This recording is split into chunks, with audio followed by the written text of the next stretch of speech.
Hey folks, today's show is sponsored by Spotify Discover Weekly. Discover Weekly allows you to lose yourself every week in the thrill of new music discovery. Your Discover Weekly playlist is 30 songs you didn't know you loved yet. You get a brand new unique playlist every Monday personalized to your taste. That's a great way to start your week with music that you can't wait to hear. Go to Spotify.com/Discover Weekly right now to get your playlist. We're also sponsored by MeUndies. Nothing can describe the fit and feel of MeUndies, but once you try them on, you'll understand why they're called the world's most comfortable underwear. I'm wearing them now.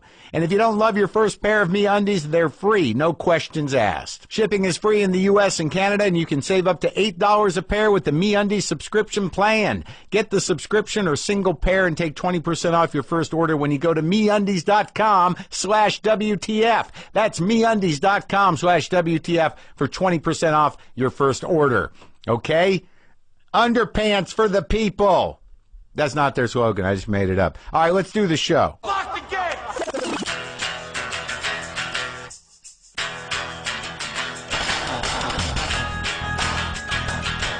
All right, let's do this. How are you, what the fuckers, what the fuck buddies, what the fucksters, what the fuckadelics, what the fuckaholics, what is happening? I'm Marc Maron. This is my podcast, WTF. Welcome. Welcome to the show. Thank you for listening. Who's on? Who's on the show today? Today, Amber Tozer, the comedian and author, is going to talk about her new memoir, Sober Stick Figure. I like her. I haven't seen her in a while. That'll be fun. What else? It's Thursday if you're listening to this when it drops. Last night was the final 2 episodes of my television show, Maron on IFC. For all of you who are watching, thank you for watching. For those of you who haven't seen it, I think the first 3 seasons are available on Netflix. This one will be on Netflix in December. That is the end of the series. Thank you for being with me, and thank you for supporting my decision to stop it, to end it. It was interesting, though. There was a little bit of drama on the Twitter Monday.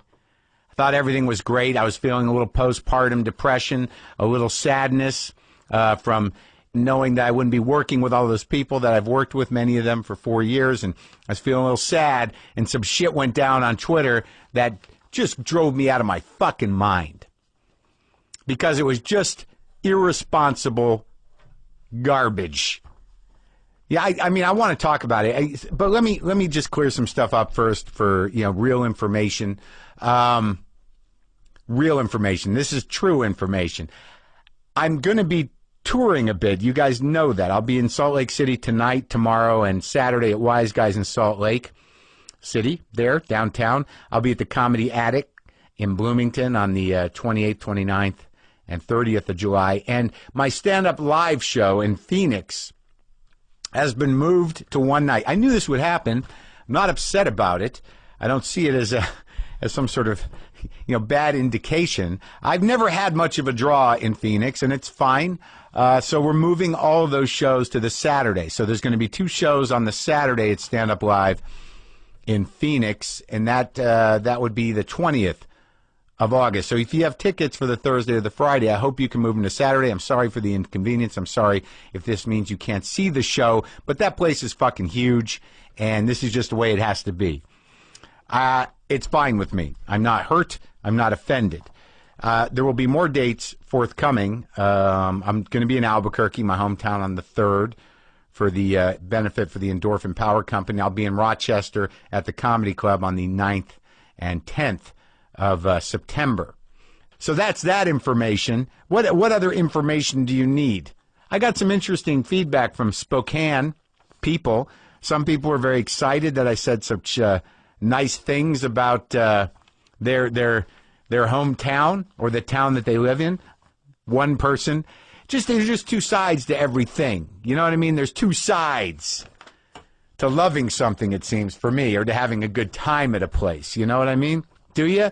I'll explain it to you. We're sponsored today by Squarespace, the home base for WTFpod.com. And well, what does that mean exactly, people? Well, if you go to WTFpod.com, you'll see what a Squarespace site can look like. It's professional, it's clean and logical, and it has all the features you want in a website. But the thing you can't see is how easy it is for us to use. We can update everything with a few clicks. All the images are drag and drop, so we can change the photos or artwork or whatever we want. Look, if we didn't have an easy way to update the website every Monday and Thursday when a new show comes out, we wouldn't be using the site. With Squarespace, we never have to worry.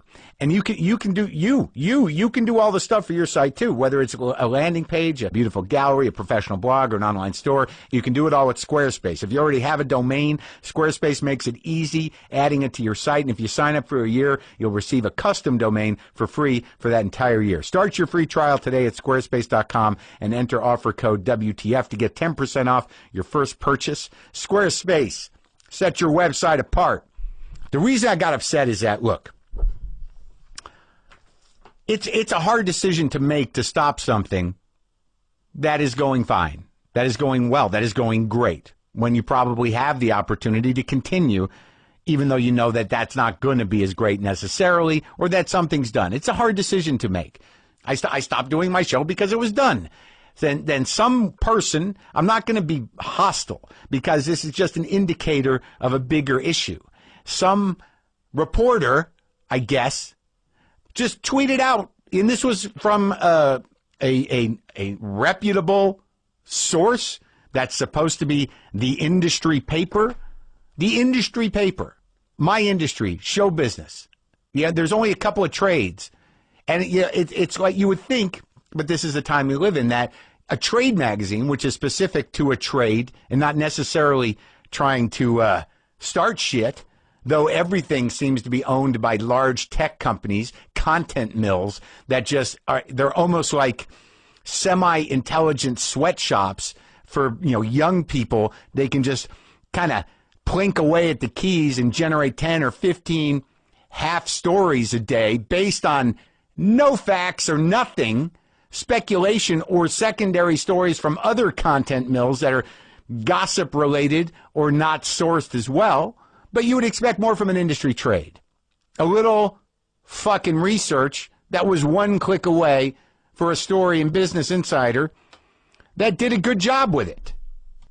Of me deciding the show was over. It had IFC's president, Jen Caserta's response. They were fine with it, and they were happy that we'd had the time we'd had together. And then another paper just issues a story that the show got canceled based on nothing. Nothing. They just decided that was the word. Tweeted that out, the article, tweeted the link, and put that headline out into the world. Maron gets canceled. Now, the reason that that's such a big deal is because that implies something.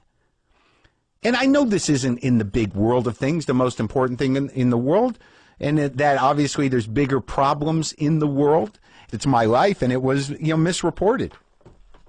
It's not killings, it's not shootings, it's not the end of the world stuff, but it has relevance to my life, and it's misreported, and it means a lot to me that this was on my terms and not just a corporate entity making a decision despite whatever I would want. It's this lazy content mill garbage that diminishes the integrity of almost any information. What do you got to do to get real information that's actually reported? Now, this isn't this is not a new problem. Obviously, this was me, and obviously after I threw a shit fit on Twitter, it was changed. An apology was executed on the phone to my manager by the reporter. Fine. But the fucking fucked up thing is a couple of other reporters from the same outlet defended the reporter and said that I was overreacting. Why didn't I handle it through email? Why didn't I do this or that? It was a public misreporting. So I will handle it publicly. And then one of them, now this is a person, I'm not going to mention names, I'm not going to mention the name of the paper, not even the paper, the fucking website. But another reporter said, what's the difference? Whether Maron stopped the show or was canceled. Either way, it's canceled.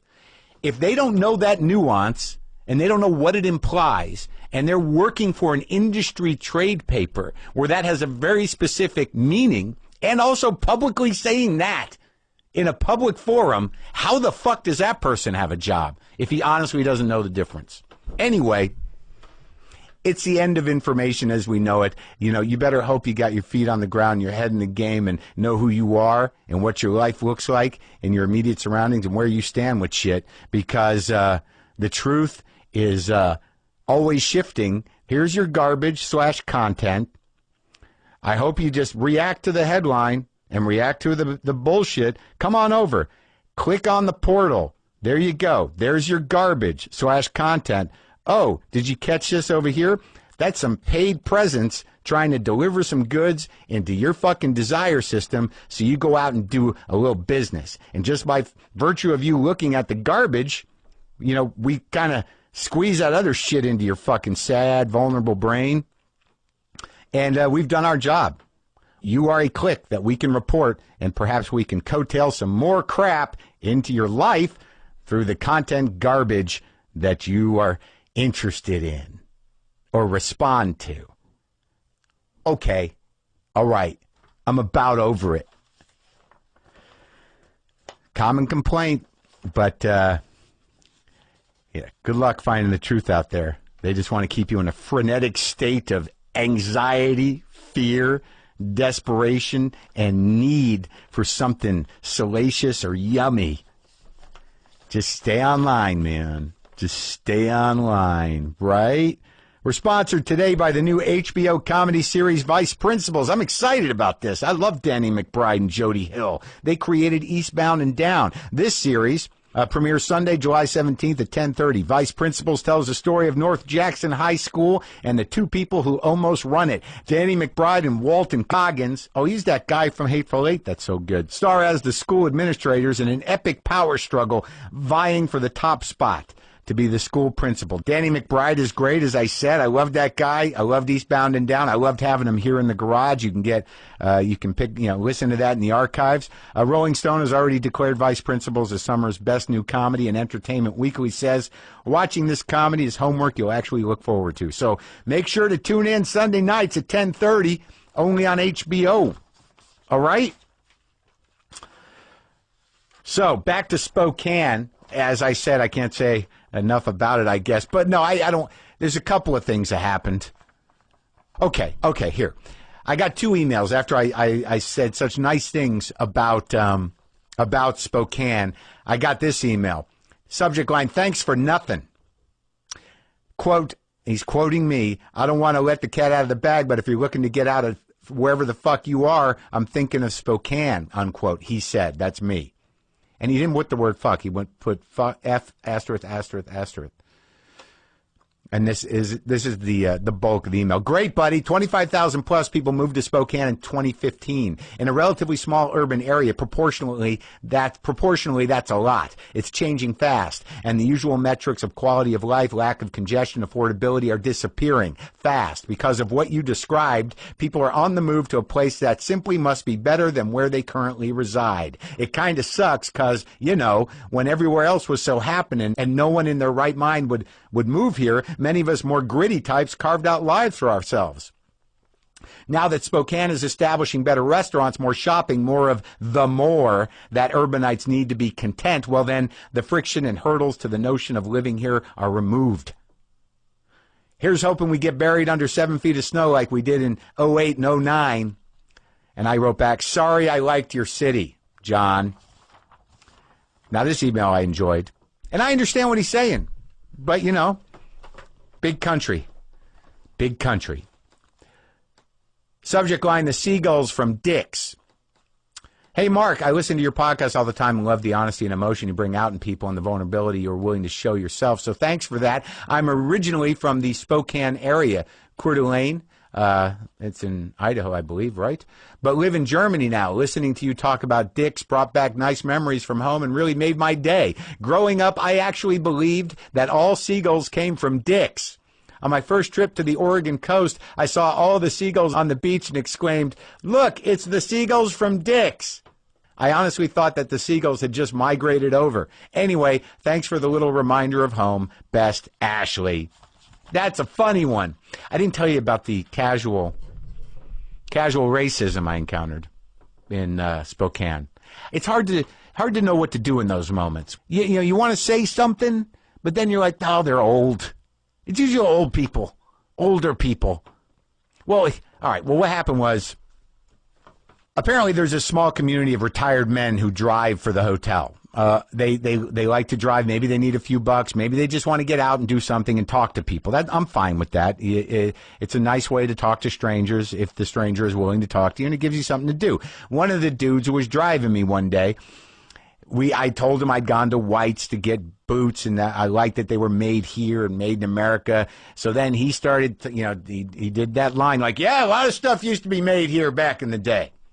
A lot of manufacturing. I'm like, oh, here we go. Yeah, I know that. I know that story. It's a sad story. I wish I knew. I wish I knew how to bring the manufacturing base back to the States. I don't know the answer to that, but I know the conversation.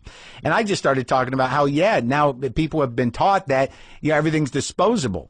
It's pretty good for the economy, I guess, if people just buy shit, and if it's fucked up, they can just throw it away as opposed to return it or expect any quality whatsoever. And then he said, I do gardening. And I'm like, all right. And then he said, I used to get these sprinkler heads from the hardware store, and they used to be made in America. Not anymore. Made in China. Not as good. And I don't really know what that meant. I don't know what kind of racial dynamic, he sees when he turns the sprinklers on. That, is there sort of active like, oh, these Chinese sprinkler heads, look at them. Look at my grass is not happy. But it was the beginning of something I started to see as a narrative, not a narrative I had not heard yet. So we started talking about other things manufactured elsewhere, and he said, like my phone. I got this cell phone. I'm not going to change it. You get these new phones, they break because they're all chin chang chu chong. Like you buy one, it's chin chang chu chong, broken. I talk to these people, they buy these bigger phones, they break chin chong chu chong. Now, I knew what he was saying was obviously racially insensitive and probably racist. And then I said, well, what phone do you use? I mean, this old phone that you refuse to not part with. And he said, Samsung, 6 years old. Yeah. Samsung. So I had that moment where, like, how do I get this message through? Like, there was part of me that wanted to take the higher ground and almost be condescending and say to him, well, that is chin chung chu chung as well. But I did not do that. I didn't. And what was I supposed to do in that situation? I guess I could have said, it's racially insensitive to do that character.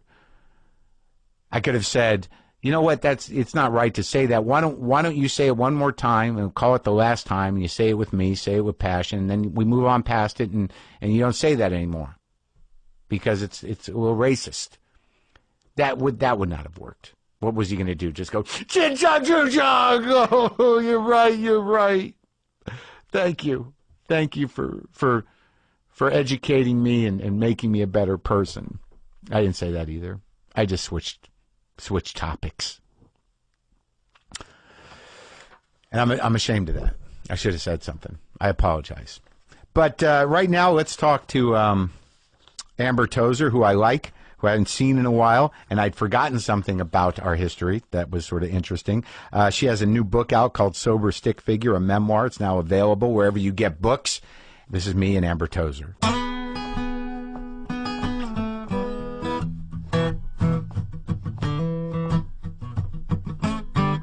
Amber Tozer, I have not seen you in, what, like fucking years, I think.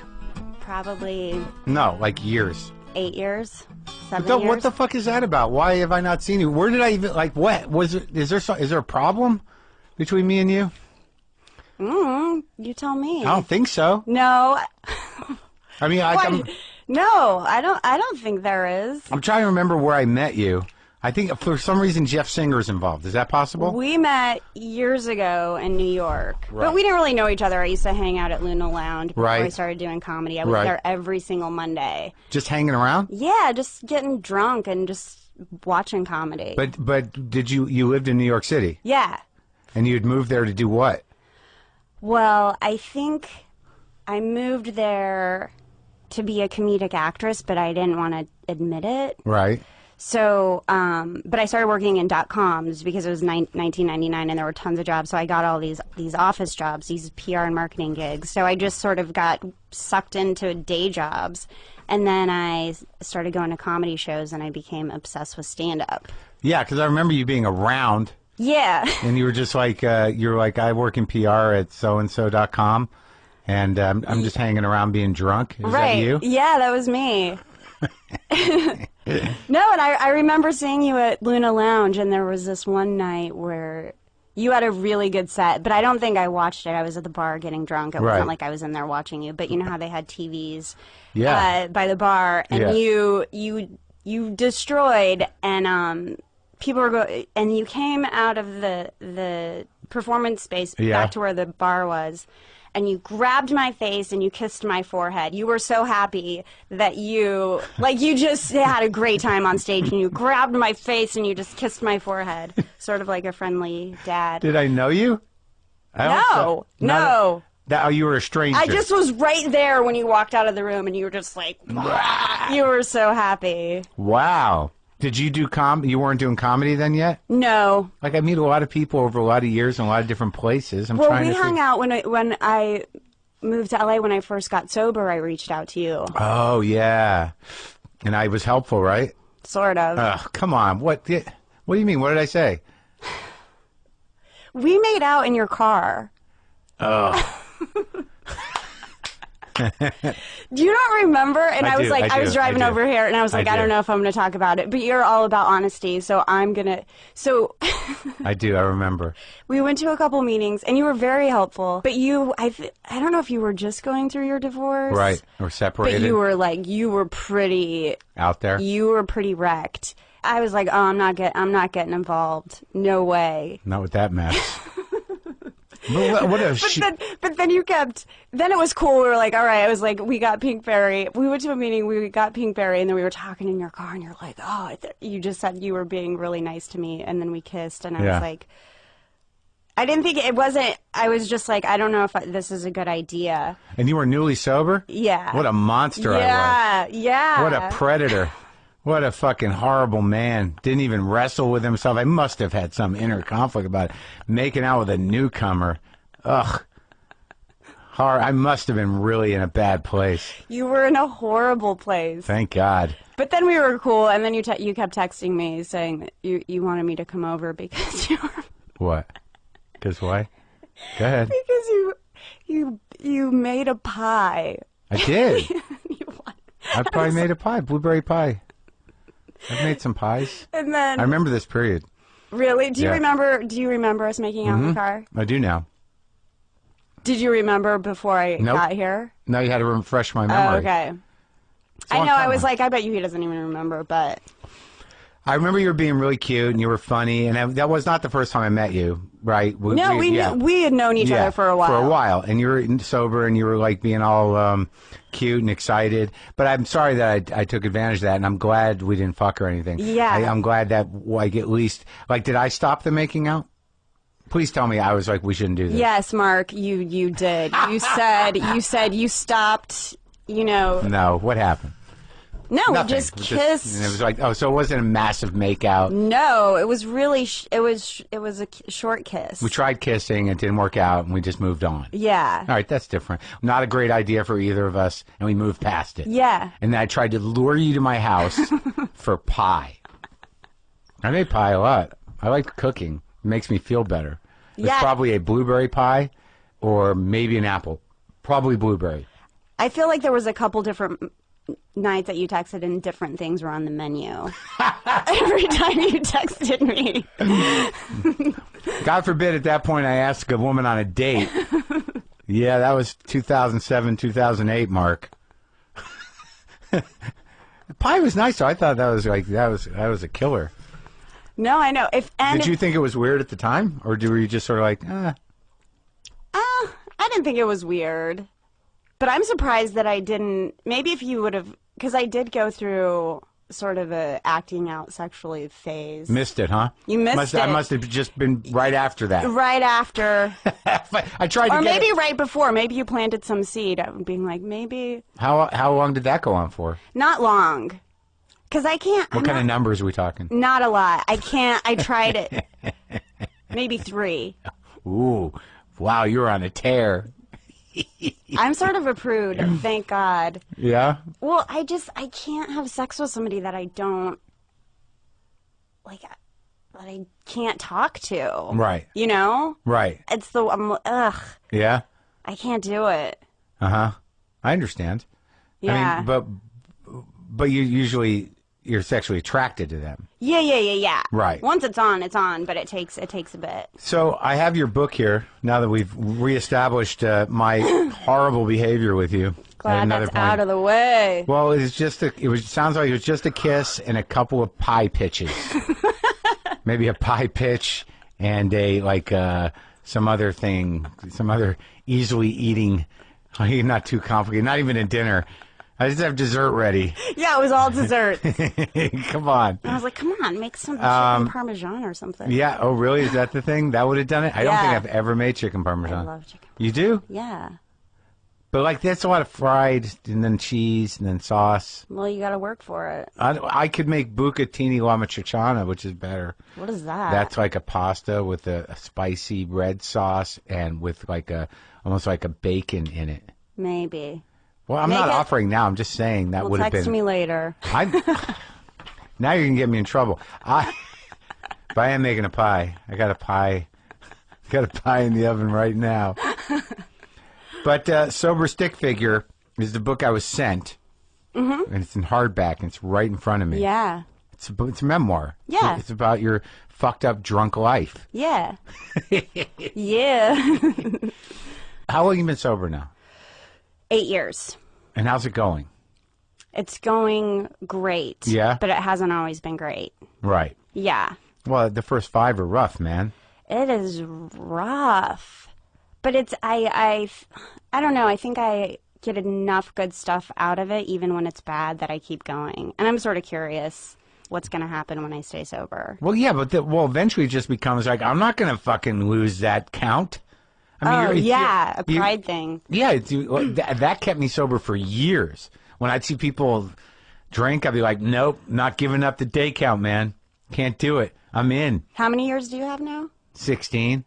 Oof. 17 in August. Double me. Yeah, double digits now. Damn. Doesn't matter. All I have is today, Amber. And every day is a miracle. Every day is a miracle. Not great miracles some days. No. Not the kind of miracle. Yeah, it's hard to call them miracles, but yeah, I'll go with the framing. Sure, today was a miracle. I took a miracle nap. Let's go back. Are you still doing stand-up? Sometimes, not really. What happened? I don't want to do it anymore. I finally am okay with it. Wow. Yeah. Tell me about that. Well, I don't know why I did it in the first place. I think I was just drunk all the time and was like, somebody better give me a microphone. I'm hilarious.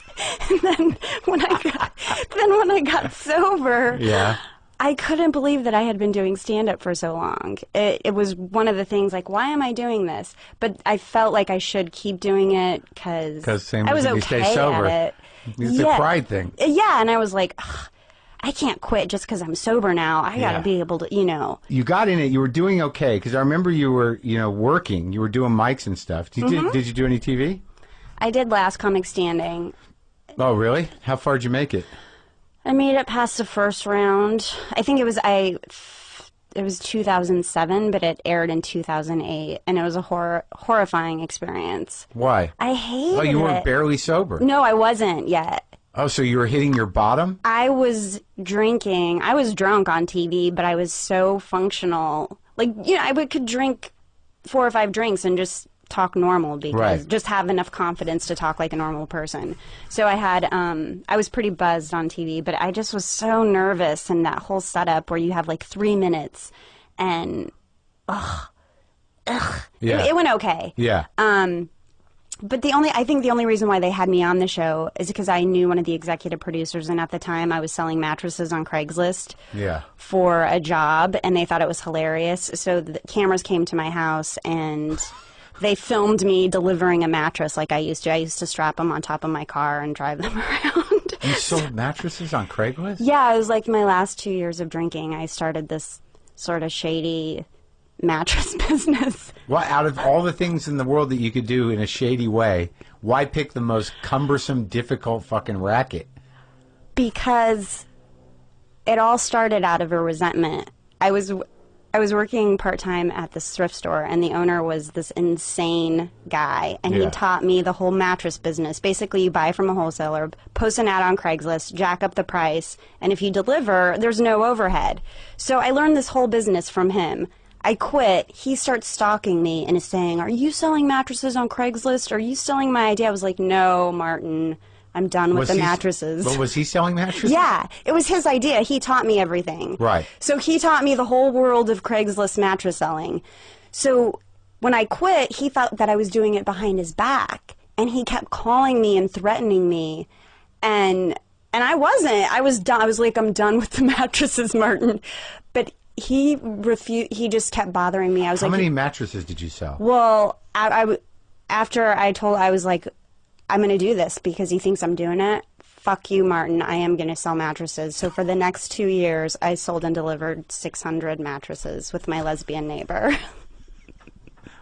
In what kind of car? Well, after doing a lot of research, we discovered that San Francisco is the best market because people need them delivered. And LA, there was a lot of competition, so we would... So you were in this. This was it's your life business. Man, it was a whole thing. We had spreadsheets and there was nothing illegal about it. No, I think you have to have a reseller's license to sell furniture. So it was sort of illegal, like... Were you getting shitty mattresses? No. That's one thing that kept me okay with it. They weren't shitty. They weren't fantastic. I bought one and slept on one. Did you say that in your pitch? Yes. Of course. Yeah.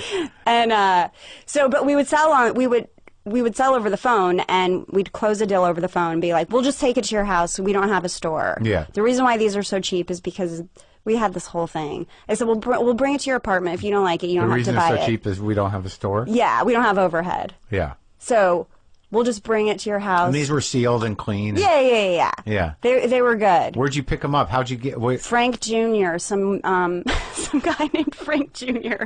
Yeah. Never met Frank Sr.? No. No, I would have loved to have met Frank Sr. So was what Frank Jr., you got him at a place? Yeah, we got him at a place in LA, and we pre-sold on the phone, packed up a 24-foot truck, and drove to San Francisco every other weekend and delivered mattresses all weekend, and then I would do a spot at the Punchline on Sunday nights. Yeah. But you weren't living in San Francisco. You living here. We lived here, but San Francisco is the best money making for mattresses. So you're driving up hills? Oh, yeah.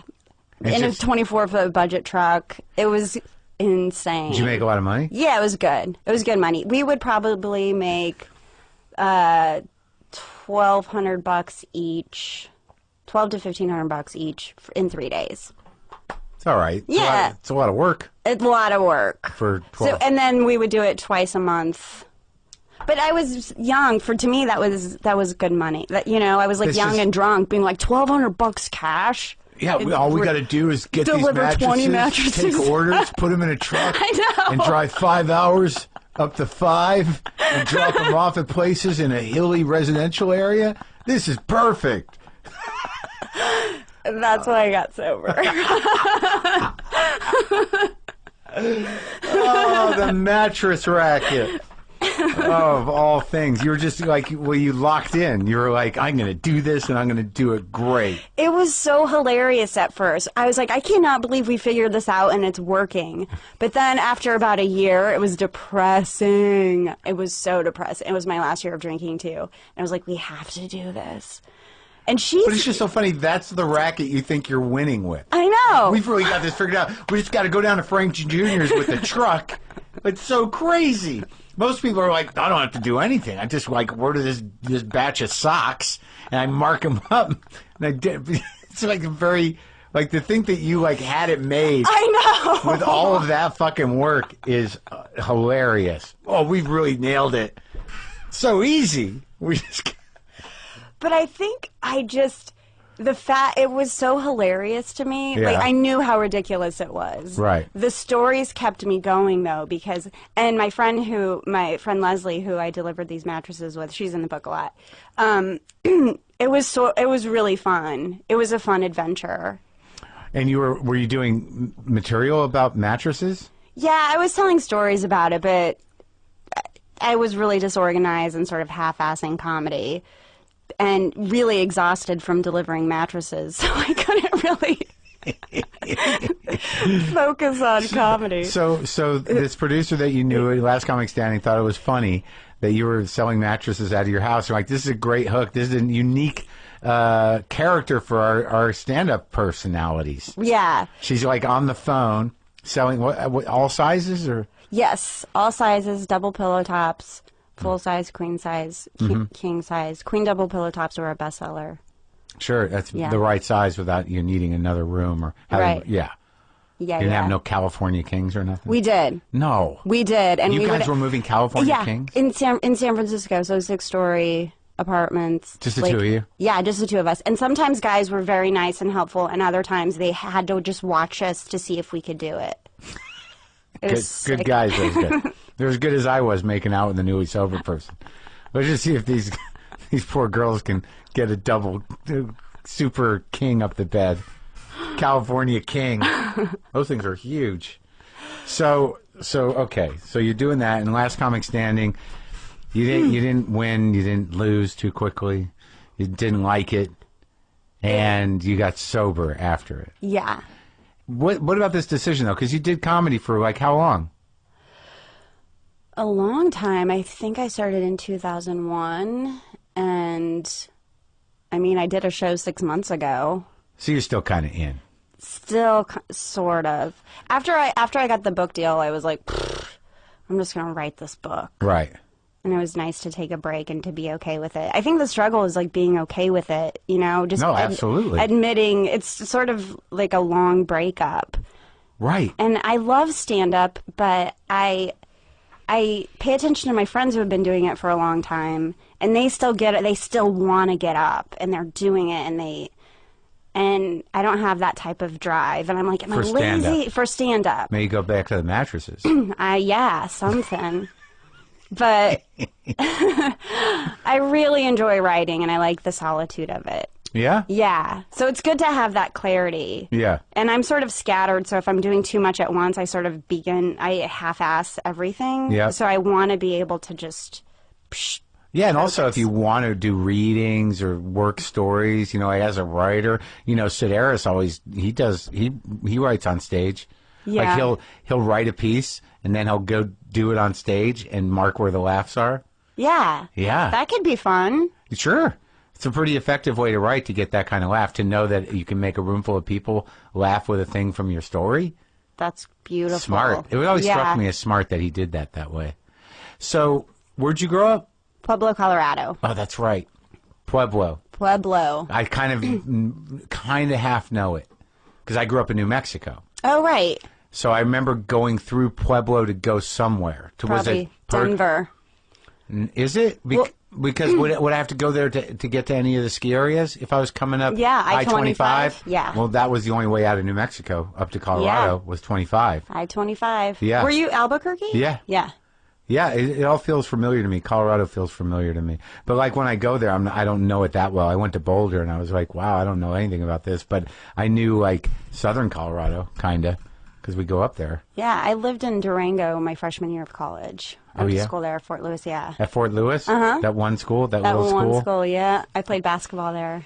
You're like a jock person. I'm jockey. Yeah. Not anymore, really. But I was when I was young. Super Thank God jock. you were prepared to lift those mattresses. You're like, I can do this. Ripped.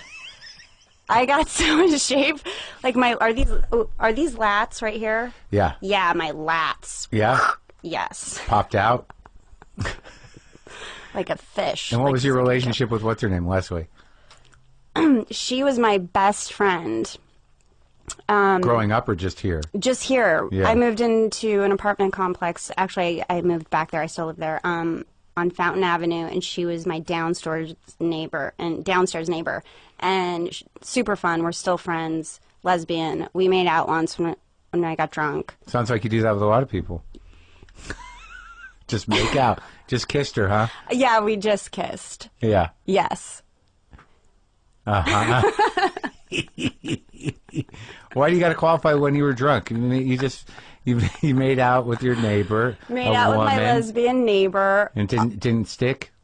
No, because I'm not gay. It was. I made out with a lot of girls when I was drunk, and when I got sober, I was like, oh, I think I could finally get some clarity on being gay, and I'm straight, and I'm so mad.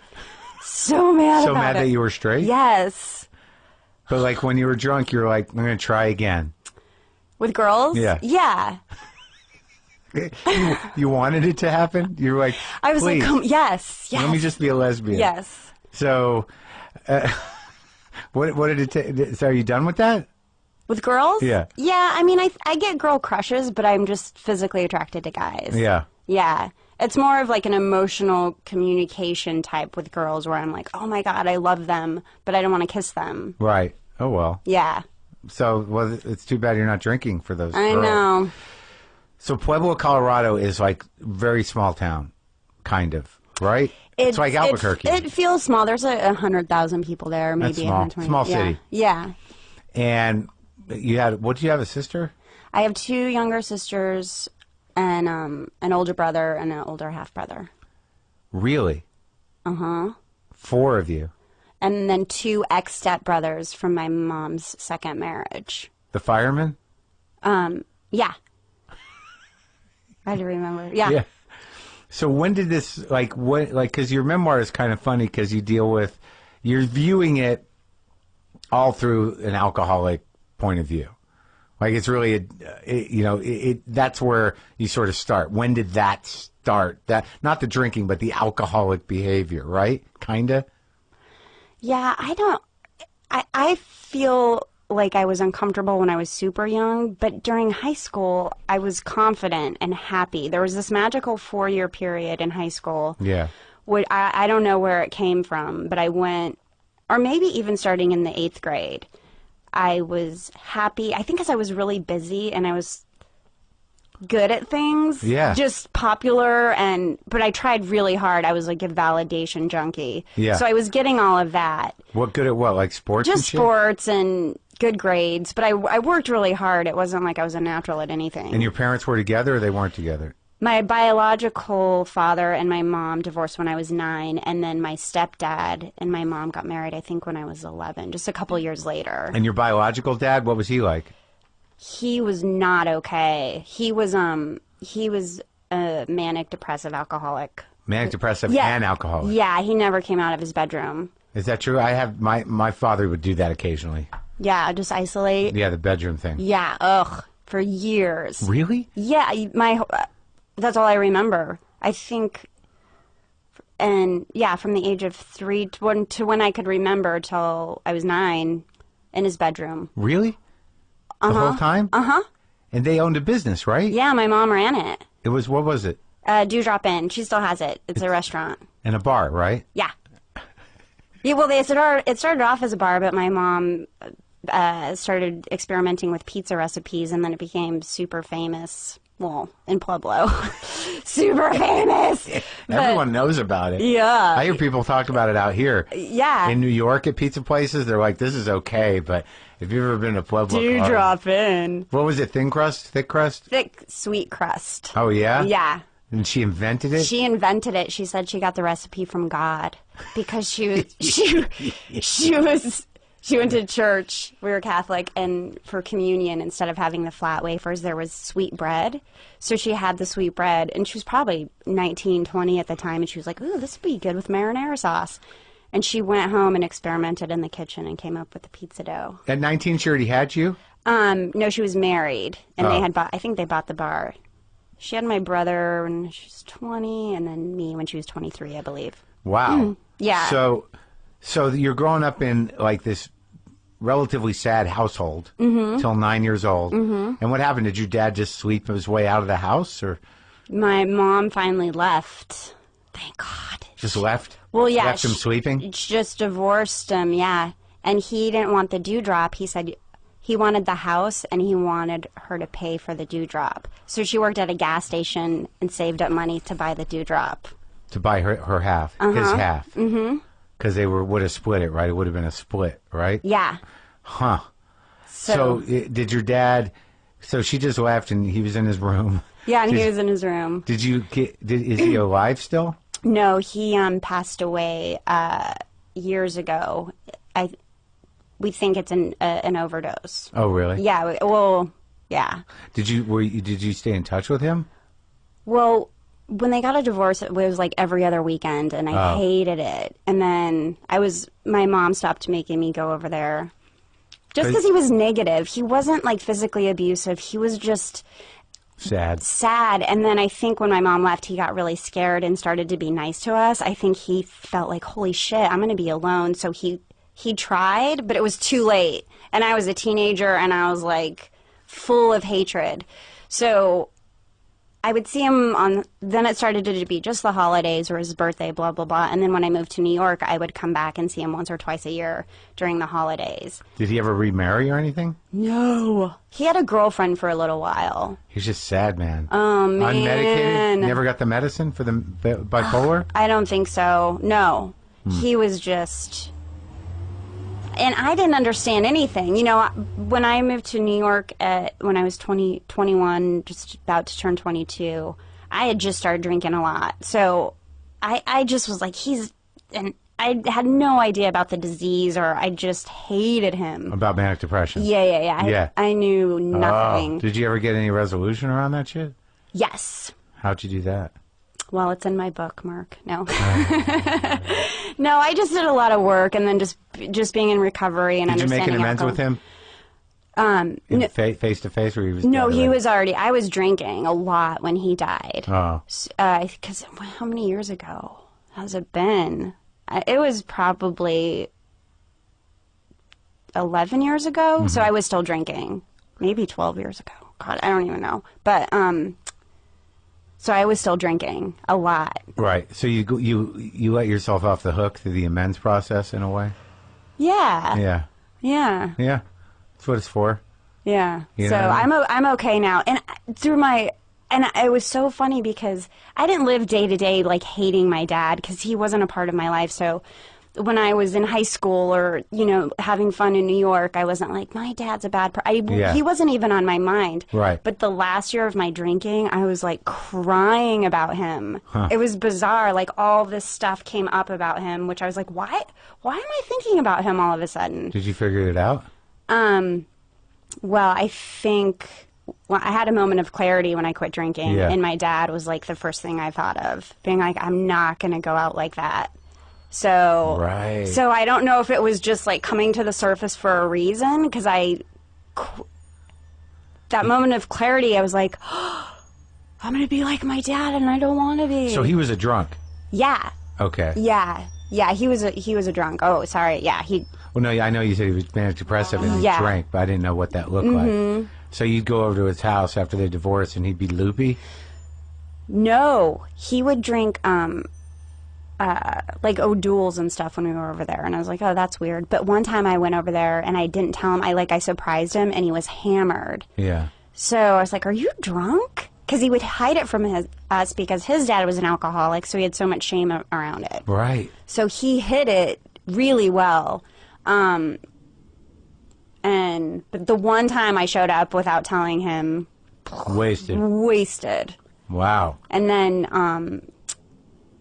I found out more from my older half brother. He told me a lot of stories that I had no idea about. And then in the end, he drank a lot of drank a lot of vodka and pills. And then a maintenance man found him. Oh, who found him? A maintenance man. Oh, really? Mm-hmm. In the apartment building. Oh, man. Yeah. So, so you don't want to end up like that. Ugh, no. So when I had my moment on an air mattress, not even like a real mattress, you would think I would have a real mattress. So that maybe that was the is that the moment that made you sell nice mattresses? Like you hit your bottom on an air mattress and you're like, I'm not going to be my dad, and I'm going to provide good mattresses for whoever needs them. Well, I had already stopped at the mattresses at that point. I was just drinking. Oh, that was post-mattress? Yeah, like right towards the end. You ended up on an air mattress? This story just keeps getting sadder and I sadder. know. You don't want to be your dad and like a woman who is known in San Francisco for selling mattresses. And I got sober. My moment of clarity was in San Francisco. On an air mattress in Oakland. That's bad when you don't even have a mattress and he sold them. I know. In Oakland on an air mattress? Wow, that sounds sordid. How did that happen? So, okay, we're going to have to track it. Oh, man. So... I was up in San Francisco just for a weekend. The mattresses had already ended. Probably a few months before, I think. Yeah. I'm a little I don't exactly know when. Details? Yeah. But I was in San Francisco and I was at the Punchline and I got hammered. Drove over the Bay Bridge to a friend's house. Did a bunch of coke. I don't like coke. Woke up on an air mattress. Had an out-of-body experience and I haven't had a drink since. Really? Uh-huh. You were able to sleep on the coke, though. Couldn't have been that good. Well... You've been up for a couple days? You're just like, fine. I went to bed like 5 in the morning and woke up at noon, I think. Oh, it was... And I didn't like coke. I never really liked it, but that night I was like, I gotta do all the coke. I hate it. I gotta do all of it. Really? Mm-hmm. So you just hated yourself. You're like, I hate it so much I'm going to make myself feel bad. Mm-hmm. Was that a comic you were at his house? Her house? No.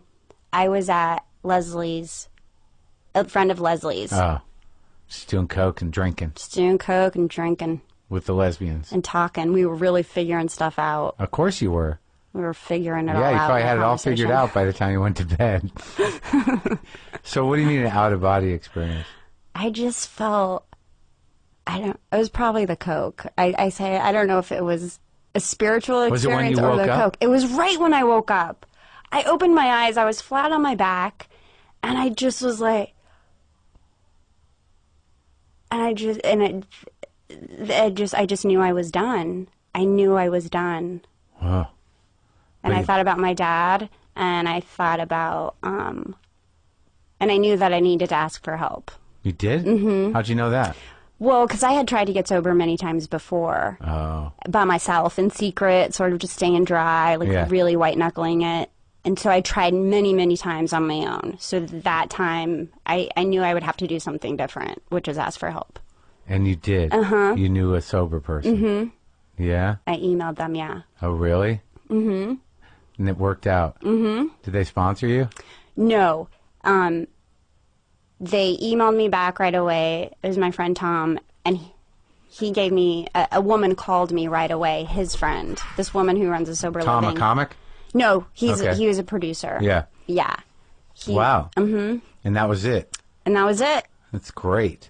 So let's talk about how you got that far. So in high school, you were a happy kid. Everything was going your way. Cocky, confident, doing the athletics, getting good grades. Probably being a little bit of a bully here and there. Mm-hmm, mm-hmm. Oh, yeah. Shitty girl. No, I was nice. I was sort of a people pleaser, wanted everyone to like me. But I would be mean to people if I thought they deserved it. But Pueblo is like one of those places. Is it like New Mexico? You can drive at like 15 or 16. Like, when do you get your driver's license? 16. Right. So you're like in it, got a car. What kind of car you got? I had a Geo Spectrum, I think, was my very first car. And then I had a Jeep, and then I got a pickup truck. Can you believe I'm not a lesbian? No. I think that's the next book. I hope so. You can do it. I think you can do it. I'm supportive of it. God, maybe I just need to meet the right girl. Definitely. I'll tell you. Do you have a website? I do. All right. Well, just we'll print it out there in the world. Okay. Get some emails. Okay. I need a girlfriend. Oh boy. I'm just trying to help you with your future because you don't want to do stand-up anymore. I think this is a great new book for you, where you just sort of like. The premise is at the beginning you don't really like sex with women, but you really want to be a lesbian. Yeah. And you just go on a bunch of different dates with different people, and you finally find one. Okay.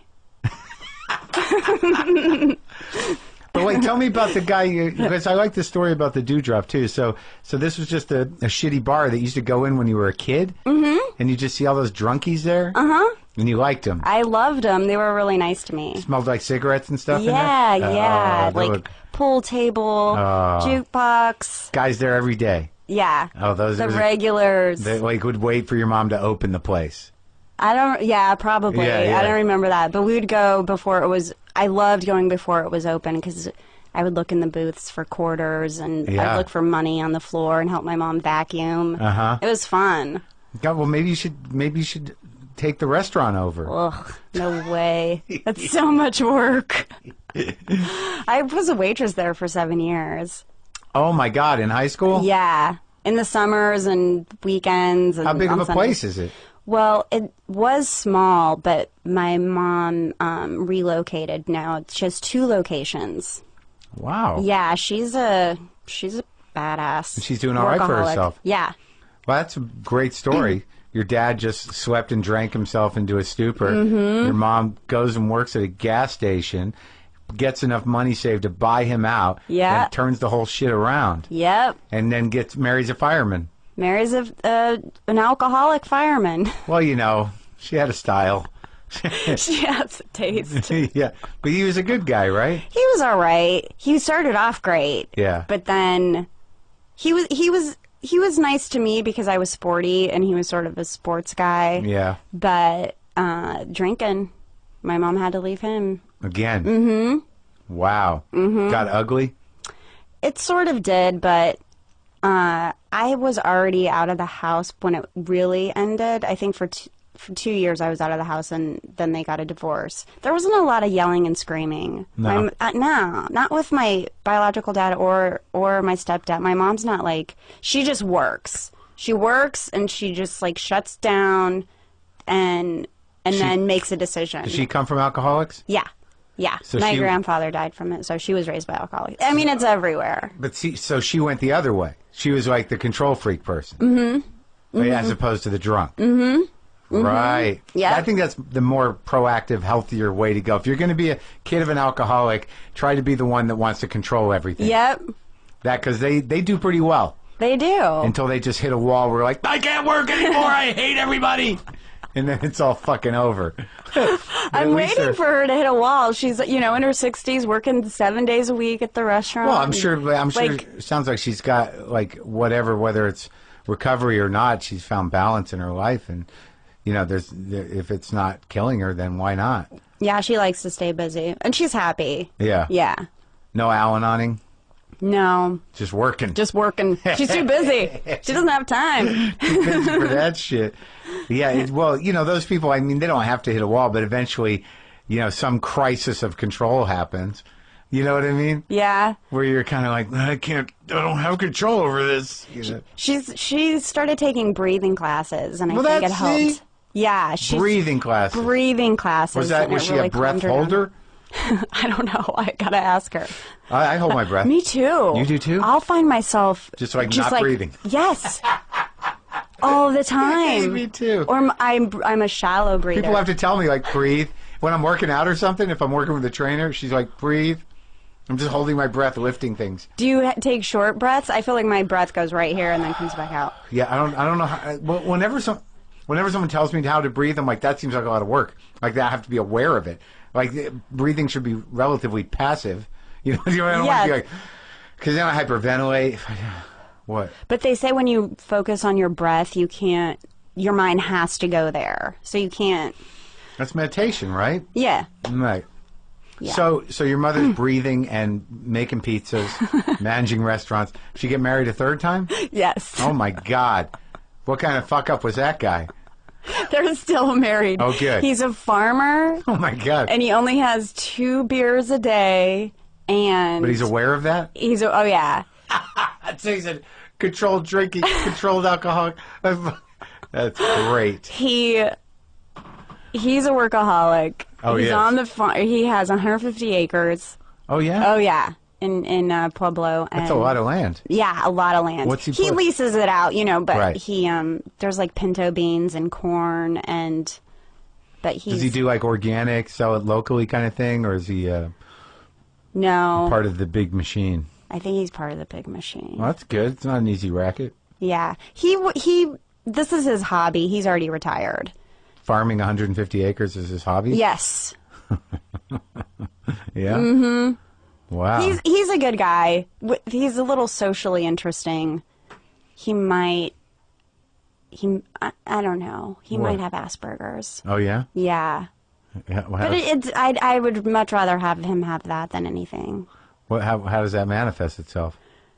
I think I'm just diagnosing him, but it's just like social cues. Oh. You know, he'll talk about trains and electricity, and I could be like, ugh, and he'll just keep going. Oh, yeah. Yeah. Yeah. He thinks doesn't matter whether you're interested or not. Oh, no, I could start crying, and he'll follow just keep through. going. About trains. He'll need to get to his point. He has to get all the way to the end. Can you walk away and come back? Yeah. Oh, yeah. All right. So you're in high school. You're doing well. And then when does the magic? Because it sounds like you're headed towards the light of being the progeny of alcoholics. You're heading towards control freaky, sportsy. Like you're going the right way. And what happens? You know, I took a few road trips and realized that the world is really big, and I didn't want to stay in Pueblo anymore. Yeah. And I went to New York the year before I graduated college, and I was like, I have to move here. So after I graduated... But you weren't drinking yet. No, well, in the summers and, you know, like a just kid. Sort of like, woo! But I would get hammered every time I did. I didn't do it often, but when I did it. Yeah. So I had already blacked out a lot, but not regularly. no. Right. It was just a lot of fun. Where'd you go to college? Oh, Fort Lewis? Fort Lewis and then University of Southern Colorado. Doing good grades? Basketball grades. Playing basketball? Yes. You're not that big. I know, I'm tiny. But you're just a whiz? Yeah. Super fast, aggressive, three-pointer, Really? no-look passes, No defensive. kidding. Yeah? That good, huh? I used to be good. Do you still play for fun? No. Why?